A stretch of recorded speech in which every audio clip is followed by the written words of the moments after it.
Hello, my name is Swiss Bianco, part 2 of the mora garberg. So we have the knife in the sheath, then we use that part here with the strap. We simply put it over, and again you can put in the knife in the sheath either way, left or right hand, doesn't matter. But we have here the exposed tang of the full tang blade, and then we close the snap. Now the problem is the edges of that exposed tang are relatively sharp. They are not sharp like a knife, but still I'm worried that this strap here will wear out over the use, especially if it gets bumped like this and all that. So what I did, and we see that I did already dehorn the outer edge there. That is easy to be done, but it should be done by the factory. Now by the stainless steel version, that is one thing. The problem is then with the blacked out diamond-like coated, DLC coated carbon steel version, if you start grinding or polishing, dehorning on the top edge there, you're gonna have a silver steel color exposed part here. And for me, the black color version is basically the military version, more tactical, more on the combat side, so that you don't have that much steel or silver parts exposed. So what I always do is I dehorn the parts if needed, say by condor knives, and dehorn the part there and then paint it black. With a durable color you can use say Haluma Hide 2 from Brownells, just a color that a paint that lasts, you know, something in black or in green, whatever you want. Because the handle is black, I'm gonna paint that black as well, so that we have it all blacked out and no stainless steel silver color shininess exposed. The same is with the top of the snap, that one gonna get black coated as well. That's just me.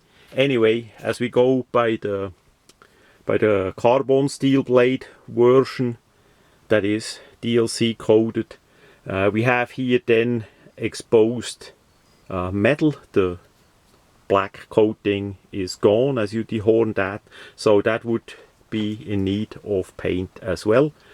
Then we have again the problem with the blade. We see the edge has a silver color there, the tiny secondary bevel of the Scandi grind where they sharpened it, and we see of course again that rough finish on the blade. I hope the camera gonna see that. That is really rough for what it is. We can compare that to a Glock finish. This is a Gen 5 made in Austria with DLC coating as well, and we see there a big difference in the finish, in the shininess, in the all overall look. If Glock would have such a finish, a rough coarse finish like the Mora knife, it would look a bit like end of World War II manufactured last ditch version, I would compare it to. So I don't like that much at all. That is how that is. The problem is also with the rather coarse grinding on the edge. Again, this way is it grind on the edge, the long way is it on the blade as usual. You need, for a better cutting edge, it needs to be smoothed out.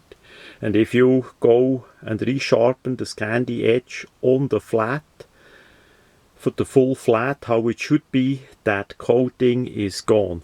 So basically you have the flat side here in black and the edge would be in a silver color. It's all a bit strange, yeah. But that is how that is, and yeah. So I would say for $50 and $60, pretty good price. Still happy with it. It just has some details that you can fix if you want. Say with the fire starter, you can always make a piece of Kydex with the fire starter and screw it on the polymer sheet of the garberg as well if you want. It may not fit the multi-mount. That is another consideration that is needed. Then is the question how durable, how strong the multi-mount itself is. That part here, the Velcro parts. The Velcro parts, we all know the Velcro gonna wear out, even as that makes a pretty good impression there. What I also don't like is the mora knife in white. That should be more in a grey. But that is easy to black out with a permanent marker if you want to have a blacked out version. So yeah, it sure is interesting. The quality is there.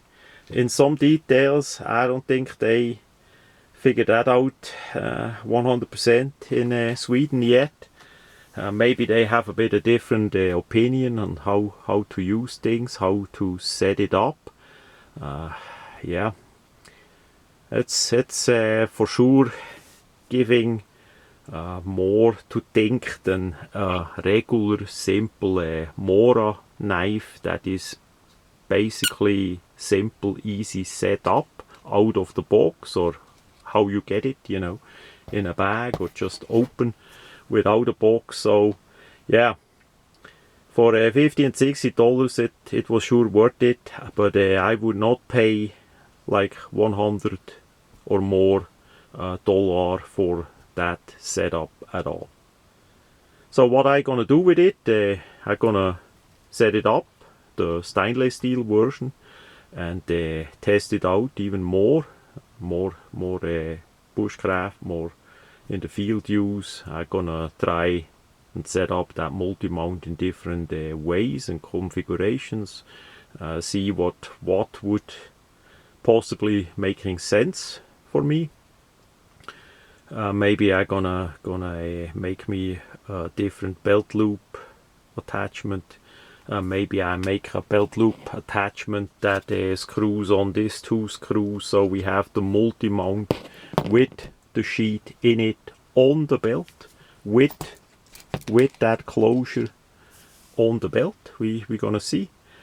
If I make that, I'm gonna make a video about it as well, and then test it out. The black one gonna be as a backup in the second line. Always, if you can, make a backup in case the main kit gets lost, stolen, destroyed, whatever, that you have a backup. So the black one gonna stay relative new and pretty. I'm not gonna use that one much because that would be more of a tactical version. I'm gonna stay with the stainless steel version and use that more and resharpen it and all that. So yeah, that's my feedback of the mora knife.